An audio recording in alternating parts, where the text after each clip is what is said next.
Kinumpirma ngayong gabi ng International Criminal Court or ICC na galing sa kanila ang kumakalat na warrant of arrest laban kay Senator Bato de la Rosa. Bago po yan, napatakbo, nadapa at munti pang masubsob ang senador sa kanyang pagbabalik sa Senado matapos ang kalahating taong pag-a-absent sa Senado. Nasa frontline ng balitang yan si Mian Los Baños. Sa kuha ng CCTV sa hagdan paakyat sa plenary hall, makikita si Senator Bato de la Rosa na kumakaripas ng takbo. Nadapa rin at halos masubsob pa sa hagdan si Bato, pero agad siyang bumangon at tumakbo ulit hanggang sa marating niya ang hallway ng Senado. Nang makapasok si de la Rosa, nagtutulakan pa ang mga nakasunod sa kanya. Mayroon pang natumba. Matapos niyan, nagkasugat si de la Rosa sa daliri at ginamot din siya. Ang senador na si Bato, naiyak pa habang yakap-yakap ang kanyang anak na staff din niya sa Senado. Ayon kay Bato, mga tauhan ng NBI na kasama ni dating Senador Antonio Trillanes ang humabol sa kanya. As of now, Mr. President, Antonio Trillanes and some NBI operatives are still at the library, Mr. President. May I move that the Sergeant at Arms remove these people from the vicinity of the Senate. Kasama rin daw si Trillanes sa humabol at nang haras sa kanya. He is part of the harassment, Unless Mr. he President. is part of the harassment. So, Kasama niya. You gave me that answer. Siya ang nagawa sa Yes. NBI na harangin ako dito. So Bakit natin hayaan siya nandito Yes. siya? Katunayan, nasa Senado nga si Trillanes bitbit ang arrest warrant umano ng International Criminal Court laban kay Bato. Pero itinanggi niyang hinabol at hinaras niya si de la Rosa. Wala pa raw siya nung nangyari ang kumusyon. Wala pa doon. Kung nandun ako, di nagapos na yun. Saan na sabi ng NBI pag dinampot dito, dahil diretso na sa airport? Meron tayong batas kasi, Republic Act 9851. Nakalagay doon, the government authorities may surrender him. Di ba? Kung merong akusado na iniimbestigahan ng International Tribunal. Okay. Yun ang ginagamit natin dito. Hindi na natin papalabasin yan si Kung babalikan noong 2024, galing mismo sa bibig ni Bato na hinamon niya si Trillanes at siya raw mismo ang umaresto at magposa sa kanya. Go ahead, make my day, Mr. Trillanes. Sabihan mo.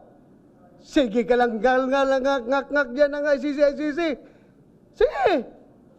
Go ahead. Kahit sumama ka pa, mag-serve ng warrant. Sumama ka. Ikaw mismo magpusa sa akin. Yung nagagalit dahil... Sabi ni Trillanes, tinutupad lang niya ang hamon ni Bato. personal request ni Bato na samahan ko yung mag-aaresto sa kanya. Kaya nandito ko. Inamin niya ako, di ba? Inamin niya ako dito ako ay showed up. Inamin niya ako na samahan ko yung mag-aaresto sa kanya. Nandito ko ngayon. Pero kinwestiyon niya ni Senador Dante Marcoleta. Giit niya, hindi naman daw bahagi ang NBI at si Trillanes ng Philippine Center on Transnational Crime na katuwang ng Interpol. How come that the NBI is chasing Senator Bato? Is former Senator Trillanes now the sheriff of the ICC? And he has been working with the Interpol. Sa kopya ng arrest warrant, pinapaaresto umano ng ICC si Bato dahil sa pagiging co-perpetrator o kasabwat sa kasong Crimes Against Humanity na konektado sa war on drugs si dating Pangulong Rodrigo Duterte. Pero wala pa raw hawak na arrest warrant ang Department of Interior and Local Government at maging ang Philippine Center on Transnational Crime o PCTC. Dahil naman sa komisyon, inatasan ng bagong Senate President na si Alan Peter Cayetano na i-hold in contempt ang mga miyembro ng NBI na humabol kay De La Rosa. Isa sa ilalim at i-detain sila sa kustodiya ng Senado. Suportado yan ni Bato. Para tayong king queen dito. Yes. Inassault na tayo dito sa ating opisina. Tapos walang mangyayari. Palisin lang natin. We have to arrest them. Nagbitiw din si Senate Sergeant at Arms at retired Major General Rene Samonte dahil sa nangyaring kumusyon. Si dating Sergeant at Arms retired Police Major General Mau Aplasca ang papalit sa kanya. Ayon kay Senate President Cayetano, inamin ni Samonte na tumawag sa kanya ang NBI para i-coordinate umano ang pagsilbi ng arrest warrant kay Bato. Ipinakita rin umano ang naturang warrant kay Senator Tito Soto. Kasunod ng tensyon, nagpatupad ng full lockdown ng Senado sa kanilang gusali sa Pasay. May mga pulis na rin nakabantay. Dumagsa rin ang ilang taga-suporta ni Senator De La Rosa. Maging si NBI Director Melvin Matibag, hindi rin agad pinapasok kaninang hapon. Titingnan namin kung ano ang meron. Wala pa kami information, kaya kami papasok. ICC warrant of arrest. Teka nga, baka nga kami, di pa pasukin. Titingnan lang namin.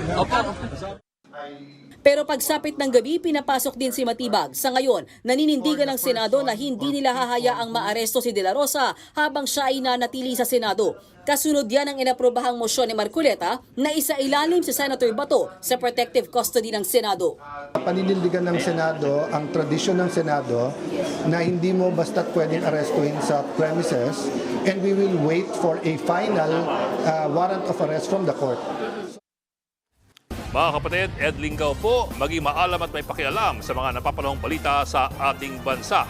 Para sa mas malilimang pagtalakay at paghimay sa mga issue at headlines, mag-follow at mag-subscribe sa social media pages ng News 5.